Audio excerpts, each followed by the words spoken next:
Hey guys! So I'm not doing a singing video. I'm not doing a vlog. I'm gonna be doing a reading video. Fun. I will make it fun. I'm gonna be reading this. It's Breaking Dawn by Stephanie Meyer. Stephanie Meyer. As you can see, I've got a bit of a cold right now. So if I cough, don't be alarmed. It's just because I got a cold. Not that you would, but anyway. Yeah, I've had this book for about 3 years, and now I'm deciding to read it to you guys. So let's just take the bookmark out. Who needs bookmarks? Oh, never mind. Okay, so let's open. It's all red inside. So I'm going to be reading a chapter per day. So this is what it looks like when you open it. Ta-da. Okay, so by Stephanie Meyer, these are the books she's done: Twilight, New Moon, Eclipse, Breaking Dawn, and The Host. Okay, this is what it says. This book is dedicated to my ninja/agent, Jodie Reamer. Thank you for keeping me off the ledge, and thanks also to my favourite band, the very aptly named Muse, for providing sagas worth of inspiration. And then there's the acknowledgements, which I'm not going to read. Okay, so, book 1, Bella. So, I think the idea behind it is that each book is telling the person's thoughts. So it's like 3 books in one. So there's Bella, Jacob, and Edward, I think. So we should find out. Should I read? I'll read the preface too. Okay. I had more than my fair share of near-death experiences. It wasn't something you ever really got used to. It seemed oddly inevitable, though facing death again, like I was marked for disaster. I had escaped time and time again, but it kept coming back for me. Still, this time was so different from the others. You could run from someone you feared. You could try to fight someone you hated. All my reactions were geared towards those kinds of killers, the monsters, the enemies. When you loved the one who was killing you, it left you no options. How could you run? How could you fight? When doing so would hurt that beloved one, if your life was all you had to give your beloved, how could you not give it? If it was someone you truly loved. So that's the first part. Okay, chapter 1. Engaged. No one is staring at you, I promised myself. No one is staring at you. No one is staring at you. But because I couldn't lie convincingly to myself, I had to check. As I sat waiting for one of the 3 traffic lights in town to turn green, I peeked to the right. In her minivan, Mrs. Webber had turned her whole torso in my direction. Her eyes bored into mine, and I flinched back, wondering why she didn't drop her gaze or look ashamed. It was still considered rude to stare at people, wasn't it? Did that not apply to me anymore? Then I remembered that these windows were so darkly tinted that she had probably no idea if it was even me in here. Let alone that I'd caught her looking. I tried to take some comfort in the fact that she wasn't really staring at me, just the car. My car. I glanced to the left and groaned. 2 pedestrians were frozen on the sidewalk, missed their chance to cross as they stared. Behind them, Mr. Marshall was gawking through the plate glass of his little souvenir shop. At least he didn't have his nose pressed up against the glass yet. The light turned green, and in my hurry to escape, I stomped on the gas pedal without thinking. The normal way, I would have punched it to get my ancient Chevy truck moving. The engine snarled like a hunting panther. The car jolted forward so fast my body slammed into the black leather seat, and my stomach flattened against my spine. Ugh! I gasped as I fumbled for the brake. Keeping my head, I merely tapped the pedal. The car lurched into an absolute standstill anyway. I couldn't bear to look around at the reaction. If there had been any doubt as to who was driving the car before, it was gone now. With the toe of my shoe, I gently nudged the gas pedal down 1/2 millimeter. The car shot forward again. I managed to reach my goal, the gas station. If I hadn't been running on vapors, I wouldn't have come into town at all. It was going without a lot of things these days, like Pop-Tarts and shoelaces. I was going without a lot of things these days, like Pop-Tarts and shoelaces, to avoid spending time in public. Moving as if I were in a race, I got the hatch open, the cap off, the car scanned, and the nozzle in the tank within seconds. Of course, there was nothing I could do but make the numbers of the gorge pick up pace. They ticked by sluggishly, almost as if they were doing it to annoy me. It wasn't bright out, a typical drizzly day in Fawkes, Washington, but I still felt like a spotlight was trained on me, drawing attention to the delicate ring on my left hand. At times like this, sensing the eyes on my back, I felt as if the ring were pulsing, like a neon sign. Look at me! Look at me! It was stupid to be so self-conscious, and I knew that. Besides my mum and dad, did it really matter what people were saying about my engagement, about my new car, about my mysterious acceptance into the Ivy Leaf College, about the shiny black credit card that felt red hot in my back pocket right now? Yeah, who cares what they think, I muttered under my breath. Miss, a man's voice called. I turned and then wished I hadn't. 2 men stood beside in a fancy SUV, with brand new kayaks tied to the top. Neither of them was looking at me. They both were staring at the car. Personally, I didn't get it. But then, I was just proud I could distinguish between the symbols for Toyota, Ford, and Chevy. This car was glossy black, sleek and pretty, but it was still just a car to me. I'm sorry to bother you, but could you tell me what kind of car you're driving? The tall one asked. A Mercedes, right? Yes, the man said politely while his shorter friend rolled his eyes at my answer. I know, but I was wondering, are you driving a Mercedes Guardian? The man said the name with reverence. I had a feeling this guy would get along with with Edward Cullen, my fiancé. There was no getting around the truth that the wedding was just days away. They aren't supposed to be available in Europe yet, the man went on, let alone here. While his eyes traced the contours of my car, it didn't look much different to any other Mercedes sedan to me. But what did I know? I briefly contemplated my issues with words like fiancé, wedding, and husband, etc. I just couldn't put it together in my head. On the one hand, I had been raised to cringe at the very thought of puffy white dresses and banquets. But more than that, I just couldn't reconcile a staid, respectable, dull concept like a husband with my concept of Edward. It was like casting an archangel as an accountant. I couldn't visualize him in any commonplace role.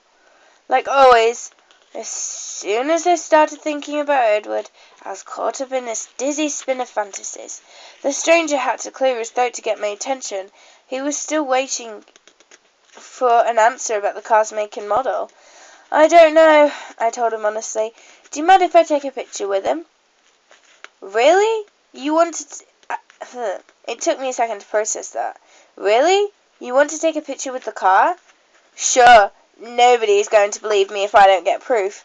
Okay, fine. I softly put the nozzle away and crept into the front seat to hide while the enthusiast dug a huge professional-looking camera out of his backpack. He and his friend took turns posing by the hood, and then they went to take pictures at the back end. I miss my truck, I whimpered to myself. Very, very convenient. Too convenient that my truck would wheeze its last wheeze just weeks after Edward and I had agreed to our lopsided compromise.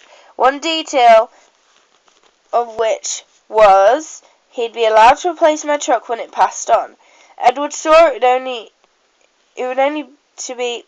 only to be expected. My truck had lived a long, full life, and then expired of natural causes, according to him. And, of course, I had no way to verify his story or try to raise my truck from the dead on my own. My favourite mechanic... I stopped at that thought. cold. I stopped at that thought, cold, refusing to let it come to conclusion. Instead, I listened to the men's voices outside, muted by the car's walls. Went at it with a flamethrower in an online video. Didn't even pucker the paint. Of course not. You could roll a tank over this baby. Not much of a market for one over here. Designed for Middle East diplomats, arms dealers, and drug lords mostly. Thinks she's something? The short one asked in a softer voice. I ducked my head, cheeks flaming. Huh? Someone said. Maybe I can't imagine what you'd need missile-proof glass and 4,000 pounds of body armour for here. Must be headed somewhere more hazardous. Body armour? 4,000 pounds of body armour? And missile-proof glass? Nice.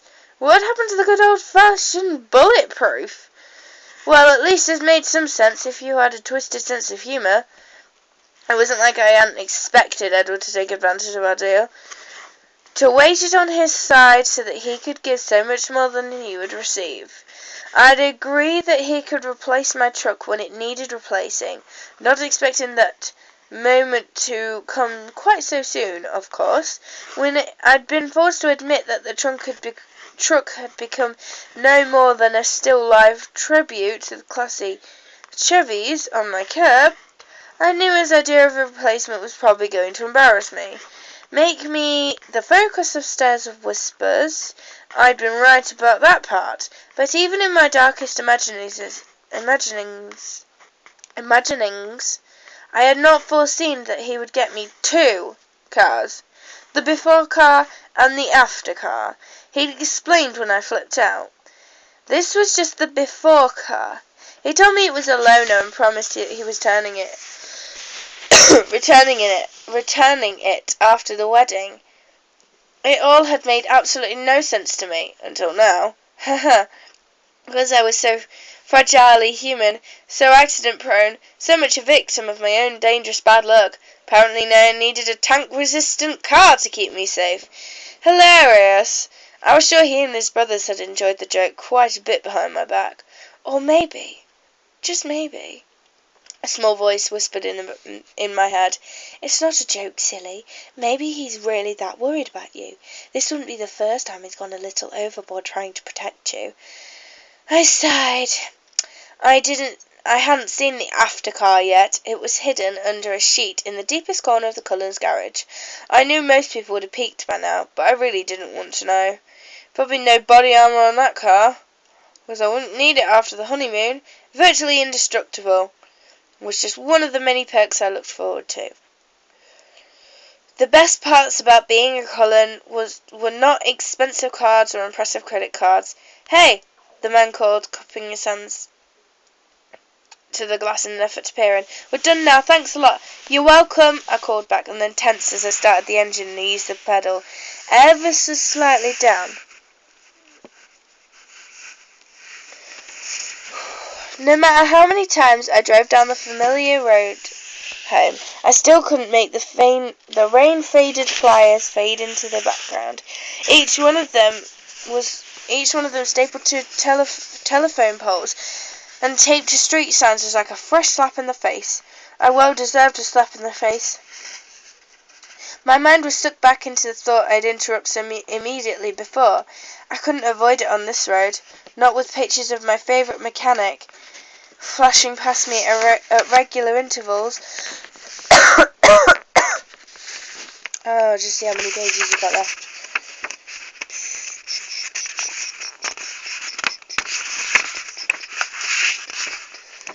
Quite a lot. It gets quite... okay. We've got this much left. This much. No, not too much. Okay. My best friend, my Jacob. Have you seen this boy? Posters were not Jacob's father's idea. It had been my father, Charlie, who'd printed up the flyers and spread them all over town. And not just Fox, but Port Angeles, and Sequim, and Herquame, and Aberdeen, and every other town in the Olympic Peninsula. He'd made sure that all the police stations in the state of Washington had the same flyer hanging on the wall too. His own station had a whole corkboard dedicated to finding Jacob, a corkboard that was mostly empty, much to his disappointment and frustration. My dad was disappointed with more than the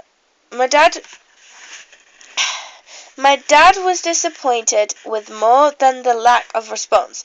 He was most disappointed with Billy, Jacob's father, and Charlie's closest friend. For Billy had not been involved with the search for his 16-year-old runaway.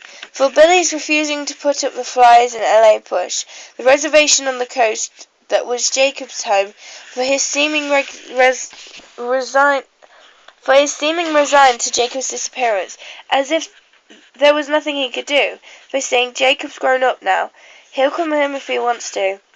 And he was frustrated with me for taking Billy's side. I wouldn't put up posters either, because both Billy and I knew where Jacob was. Roughly speaking, we also knew that no one had seen this boy.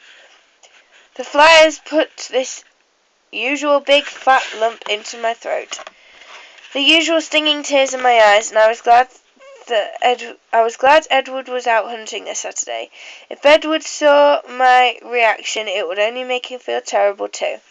Of course, there were drawbacks to it being Saturday. As I turned slowly and carefully onto my street, I could see my dad's police cruiser in the driveway of our home. He'd skipped fishing today, still sulking about the wedding, so I wouldn't be able to use the phone inside. But I had to call. I parked on the curb behind the Chevy sculpture and pulled the cell phone Edward had given me out of the... I pulled the cell phone Edward had given me for emergencies out the glove compartment. I dialed, keeping my finger on the end button as the phone rang, just in case. Hello? Seth Clearwater answered, and I sighed in relief. I was way too chicken to speak to his older sister Leah. The phrase "bite my head off" was not entirely a figure of speech when it came to Leah. Hey Seth, it's Bella. Oh, hiya Bella, how are you? Choked up, desperate for reassurance. Fine. Calling for an update? You're psychic. Not hardly, I'm no Alice. You're just predictable, he joked. Among the Quillouette, I can't say that. Okay, where is it?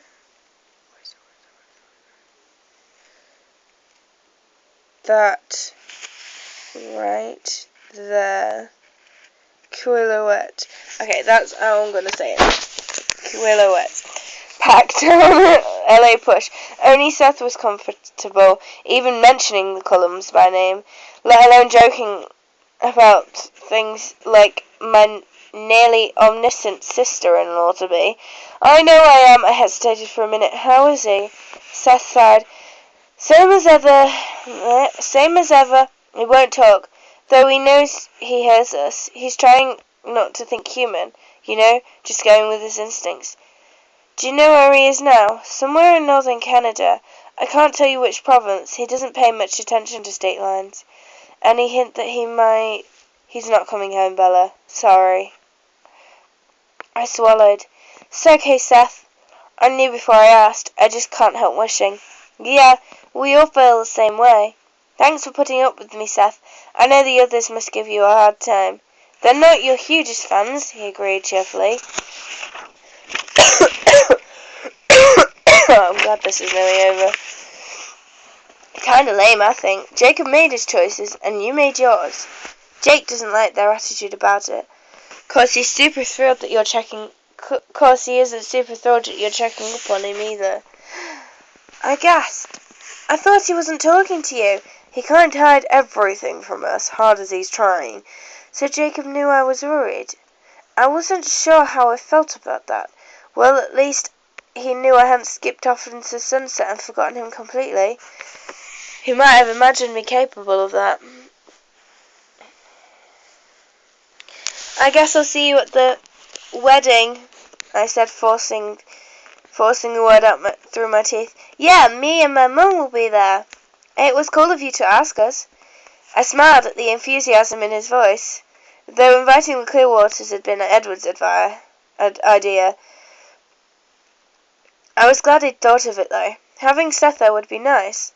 A link, however tenuous, to my missing best man. It wouldn't be the same without you. Tell Edward I say hi, 'kay? Sure thing. I shook my head.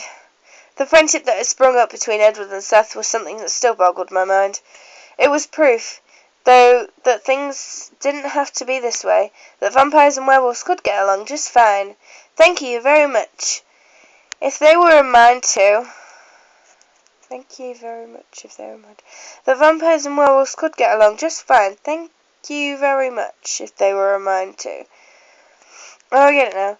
Now everybody liked this idea. Ah, Seth said, his voice cracking. Ah, Seth said, his voice cracking up an octave. Leah's home. Oh, bye. The phone went dead. I left it on the seat and prepared myself mentally to go inside the house, where Charlie would be waiting. My poor dad had so much to deal with right now. Jacob's... oh, gosh. Jacob the runaway was just one of the straws on his overburdened back. He was almost as worried about me, his barely illegal adult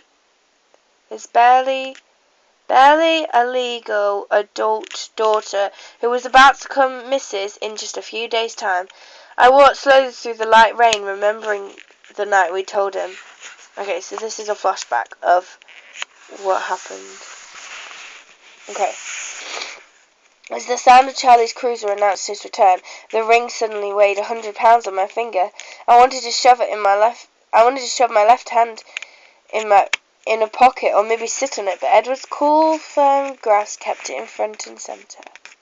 Stop fidgeting, Bella. Please try to remember, you're not confessing to a murder here. Easy for you to say. I listened to the ominous sound of my father's boots clomping up the sidewalk, the key rattling in the already open door. The sound reminded me of the part in a horror movie when the victim realizes she'd forgotten to lock her deadbolt. Calm down, Bella, Edward whispered, listening to the acceleration of my heart. The door slammed against the wall, and I flinched like I'd been tasered. Hey, Charlie, Edward called, entirely relaxed. No, I protested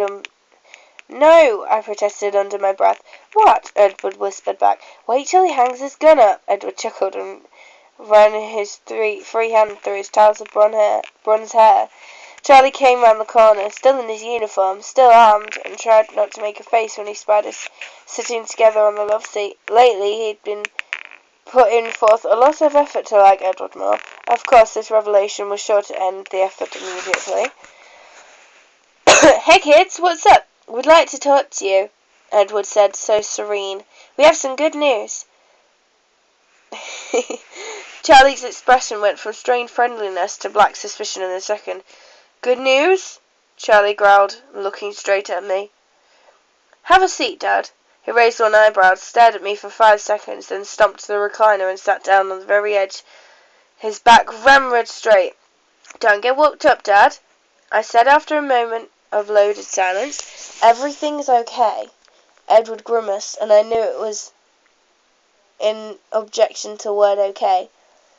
He probably would have used something like wonderful or perfect or glorious. Sure it is, Bella. Sure it is. If everything is so great, then why are you sweating bullets? I'm not sweating, I lied. I leaned away from his fierce scowl, cringing into Edward, and instinctively wiped the back of my right hand across my forehead to remove the evidence. You're pregnant! Charlie exploded. You're pregnant, aren't you? Though the question was clearly meant for me, he was glaring at Edward now, and I could have sworn I saw his hand twitch toward the gun. No, of course I'm not! I wanted to elbow Edward in the ribs, but I knew, of course, it would only give me a bruise. I told Edward that people would immediately jump to this conclusion. What other possible reason would sane people have to for getting married at 18? His answer had made me roll my eyes. Love, right? Charlie's glower lightened a shade. It was usually pretty clear on my face when I was telling the truth, and he believed me now. Oh, sorry. Apology accepted. There was a long pause. After a moment, I realized everyone was waiting for me to say something. I looked up at Edward, panic-stricken. There was no way I was going to get the words out. He smiled at me, then squared his shoulders and turned to my father. Charlie, I realize that I've gone about this out of order. Traditionally, I should have asked you first. I mean no disrespect, but since Bella had already said yes, I don't want to diminish her choice in the matter. Instead of asking you for her hand, I'm asking you for your blessing. We're getting married, Charlie. Charlie, I love her more than anything in the world, more than my own life, and by some miracle, she loves me that way too. Will you give us your blessing? He sounded so sure, so calm. For just an instant, listening to absolute confidence in his voice, I experienced a rare moment of insight. I could see, fleetingly, by the way the world looked to him, for the length of one heartbeat, this news made perfect sense. And then I caught the expression on Charlie's face, his eyes now locked on the ring. I held my breath while his skin changed colours, fair to red, red to purple, purple to blue. I started to get up. I'm not sure what I planned to do. Maybe use the Heimlich manoeuvre to make sure he wasn't choking. But Edward squeezed my hand and murmured, "Give him a minute," so low that only I could hear. The silence was so much longer this time. Then gradually, shade by shade, Charlie's colour returned to normal. His lips pursed and his eyebrows furrowed. I recognized his deep in thoughts expression. He studied the two of us for a long moment, and I felt Edward relax at my side. "I guess I'm not that surprised," Charlie grumbled. "Knew I'd have to deal with something like this soon enough." I exhaled. "You sure about this?" Charlie demanded, glaring at me. "I'm 100% sure about Edward," I told him without missing a beat. "Getting married, though, what's the rush?" He eyed me suspiciously again. The rush was due to the fact that I was getting closer to 19 every stinking day, while Edward stayed frozen in his 17-year-old perfection, as he had for over 90 years. Not that this fact necessitated marriage in my book, but the wedding was required due to the delicate tangled compromise Edward and I had made finally to get to this point, the brink of my transformation from mortal to immortal. These weren't things I could explain to Charlie. "We're going away to Dartmouth together in the fall, Charlie," Edward reminded him. "I'd like to do that, well, right away. It's how I was raised." He shrugged. He wasn't exaggerating.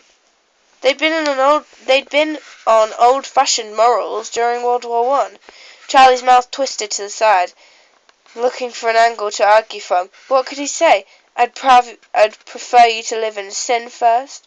He was a dad. His hands were tied. "Knew this was coming," he muttered to himself, frowning. Then suddenly his face went perfectly smooth and blank. "Dad?" I asked anxiously. I glanced at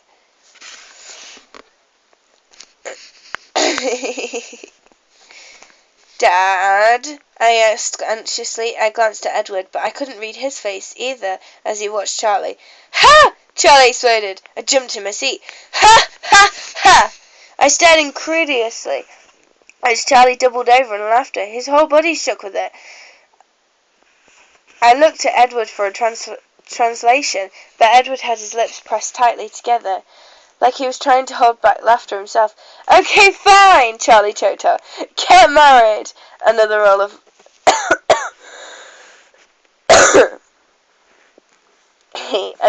of laughter shook the room. But what?" I demanded. "But you have to tell your mum." "I'm not saying one word to Rennie. That's all yours." He burst out in loud guffaws. I paused with my hand on the doorknob, smiling. Sure, at the time, Charlie's words terrified me. The ultimate doom, telling Rennie. Early marriage was higher up on her blacklist than boiling live puppies. Who could have foreseen her response? Not me. Certainly not Charlie. Maybe Alice. But I hadn't thought to ask her. Well, Bella, Rennie had said after I choked and stuttered out the impossible words, Mum, I'm marrying Edward. I'm a little miffed that you waited so long to tell me. Plane tickets only get more expensive. Oh, she fretted. Do you think Phil's cast will be off by then? It will spoil pictures if he's not in a tux. Back up a second, Mum. Back up a second, Mum, I gasped. What do you mean waited so long? I just got in and I'd been unable to force out the word engaged. Things settled, you know, today. Today? Really? That is a surprise. I assumed... What did you assume? When did you assume? Well, when you came to visit me in April, it looked like things were pretty much sewn up, if you know what I mean. You're not very hard to read, sweetie. But I didn't say anything because I knew it wouldn't do any good. You're exactly like Charlie, she sighed, resigned. Once you make up your mind, there is no reasoning with you. Of course, exactly like Charlie. You stick by your decisions, too. And then she'd said the last thing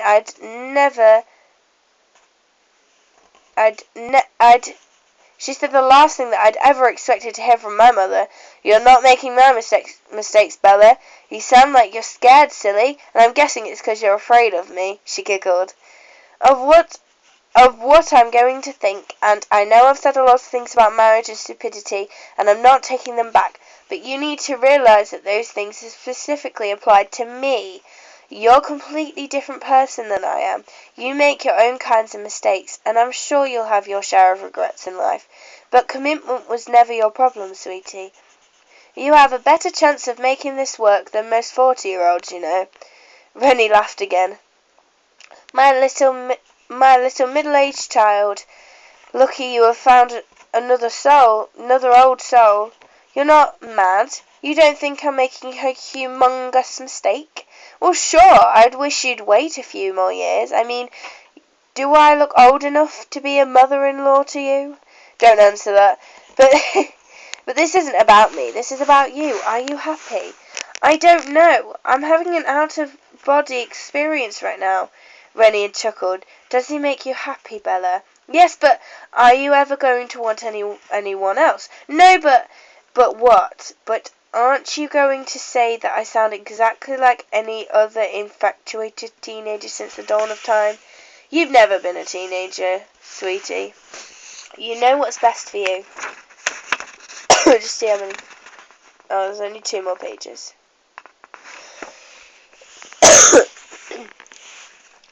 For the last few weeks, Rennie had unexpectedly immersed herself in wedding plans. She spent hours every day on the phone with Edward's mother, Esme. No worries about the in-laws getting along. Rennie adored Esme, but then I doubted anyone who could help responding that way to my lovable almost mother-in-law. It let me right off the hook. Edward's family and my family were taking care of nuptials together without my having to do or know or to think too hard about any of it. Charlie was furious, of course, but the sweet part was that he wasn't furious at me. Rennie was the traitor. He'd counted on her to play heavy. What could he do now, when his ultimate threat, telling Mum, had turned out to be utterly empty? He had nothing, and he knew it, so he moped around the house, muttering things about not being able to trust anyone in this world. Dad? Dad? I called as I pushed the front door open. I'm home. Hold on, Belle. Stay right there. Huh? I asked, pausing automatically. Give me a second. Ouch! You got me there, Alice. Alice? Sorry, Charlie. Alice. Sorry, Charlie. Alice's trilling voice responded. How's that? I'm bleeding on it. You're fine. Didn't break the skin. Trust me. What's going on? I demanded, hesitating in the doorway. 30 seconds, please, Bella, Alice told me. Your patience will be rewarded. Charlie added.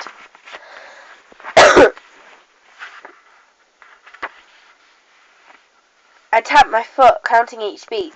Before I got to 30, Alice said, Okay, Bella, come in, moving with cautious.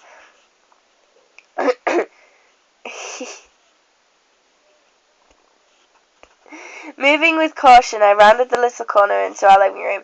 Oh! I huffed. Oh, Dad, don't you look silly? Charlie interrupted. I was thinking more debonair. Charlie blushed. Alice took his elbow and tugged him around into a slow spin to showcase the pale grey tux. Now cut that out, Alice. I look like an idiot. No one dressed by me ever looks like an idiot. She's right, Dad. You look fabulous. What's the occasion? Alice rolled her eyes. It's the final check on the fit for both of you. I peeled my gaze off the unusually elegant Charlie for the first time and saw the dreaded white garment bag laid carefully across the sofa. Ah, go to your happy place, Bella. It won't take long.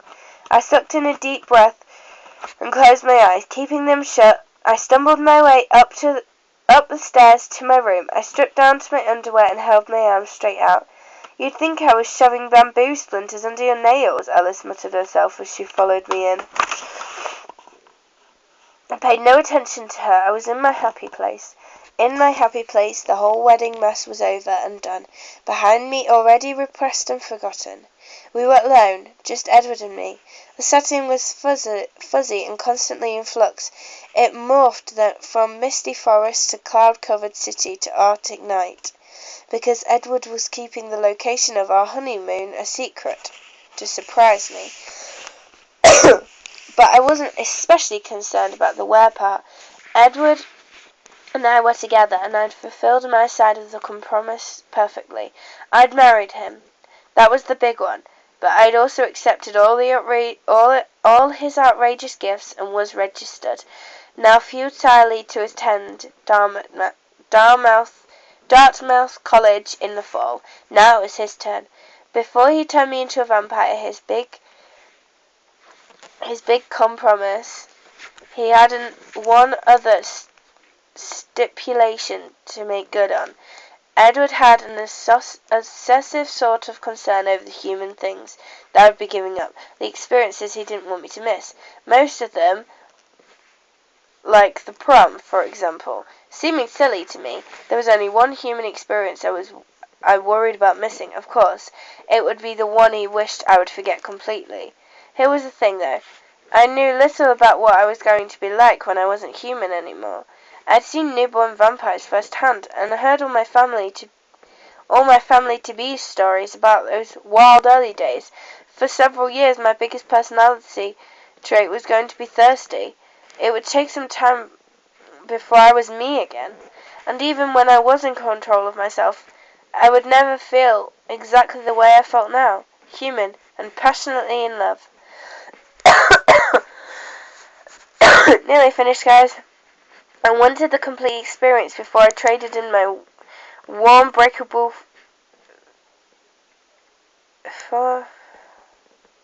hormone-riddled body for something beautiful, strong, and unknown. I wanted a real honeymoon with Edward, and despite the danger he feared this would put me in, he agreed to try. I was only vaguely aware of Alice and the slip and slide of satin over my skin. I didn't care, for the moment, that the whole town was talking about me. I didn't think about the spectacle I would have to star in much too soon. I didn't worry about tripping on my train or giggling at the wrong moment or being too young or the staring audience or even the empty seat where my best friend should be. I was with Edward in my happy place. Okay, so that is the first chapter, see? And so now we got chapter 2, which I will do tomorrow. Bye kitties. Just to let you know, I got acrylics put on my nails and they're beautiful. Yeah. On the other hand, it's exactly the same. Alright, I'll talk to you later. Bye. Love you.